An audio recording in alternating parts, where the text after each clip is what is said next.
Hi, today we're going to teach you everything you need to know about equilibrium. So what is equilibrium? Equilibrium is where there are no macroscopic changes in a system. The rates of the forward and reverse reactions are equal, and the concentrations of reactants and products are constant. Also, it is important to be able to distinguish between open and closed systems. An open system is one in which both energy and matter is able to enter and exit the system. A closed system is one in which only energy, not matter, is able to enter and exit the system. For equilibrium to exist, it must occur in a closed system. There are two types of equilibrium, static and dynamic. Static equilibrium involves an irreversible reaction occurring in one direction. Reactants produce products until one of the reactants is completely used up, and the reaction goes to completion. When equilibrium is established, the rates of the forward and reverse reactions are zero, and the concentrations of reactants and products are constant. Dynamic equilibrium involves a reversible reaction, which involves a forward reaction where the reactants form products, and its reverse reaction where the products form reactants. Eventually, when equilibrium is reached, both reactions occur at the same rate, and the concentrations of the reactants and products are constant, appearing macroscopically unchanged. This brings us to collision theory. For a reaction to occur, the collision energy of the reacting species must be greater than or equal to the required activation energy, and the collision orientation must be correct. For reversible reactions, the activation energy of both the forward and reverse reactions are considered, as it must be low enough so that sufficient particles will have enough energy for a successful collision. In a closed system, adjustments to concentration, temperature, pressure/volume, and using catalysts affects chemical equilibrium. Also, the equilibrium constant can be used to predict where equilibrium lies, which is only affected by changes in temperature. Le Chatelier stated that if a system at equilibrium is subject to a change in conditions, then the system will act to partially counteract that change. This principle will be used to explain how these disturbances affect equilibrium. The first main disturbance that will have an effect on equilibrium is temperature. An example to demonstrate this is the equilibrium between aqueous carbon dioxide and carbon dioxide gas. This reaction is endothermic and the equilibrium constant is 0.032. We performed a practical to test this. Test tubes A, B, and C all contained carbonated water. Test tube A was placed in a hot water bath, test tube C in a cold water bath, and test tube B was the control. 5 minutes later. The pH of the control was then measured to be 5.11. The pH of test tube A was 5.36, and for test tube C the pH was 5.05. In test tube A, an increase in temperature initially increases the rate of both reactions due to more kinetic energy increasing the number of successful collisions, but eventually equilibrium shifts to the right to favor the endothermic reaction due to its high activation energy.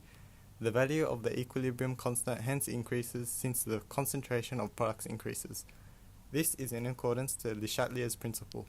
Hence, dissolved CO2 decreases and gaseous CO2 increases. Since CO2 leaves the solution, there is a decrease in hydronium ions, making its pH greater than the control.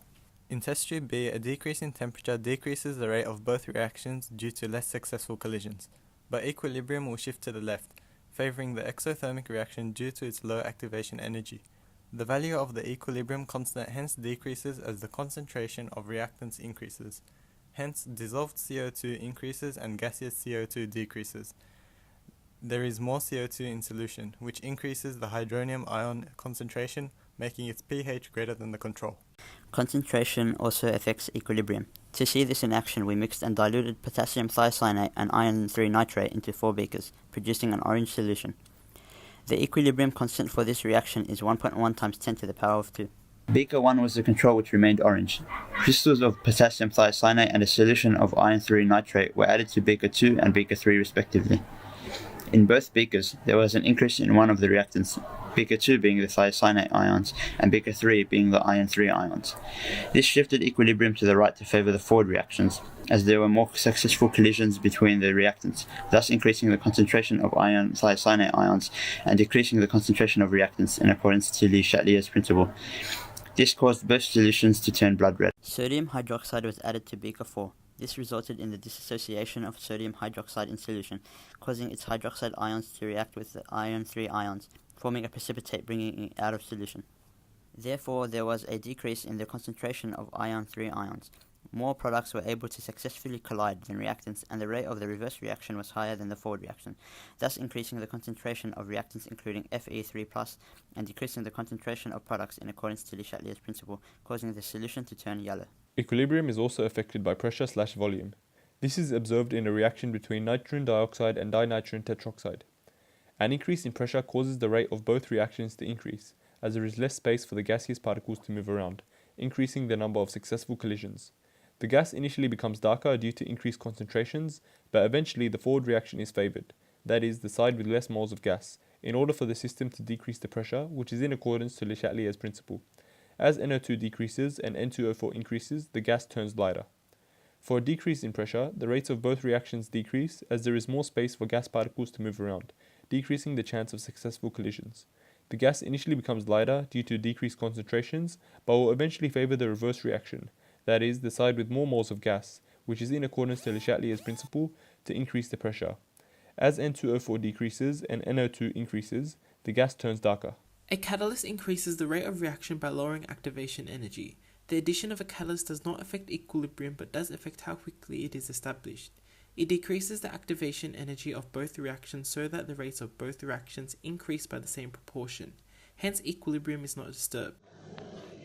Thank you, boys.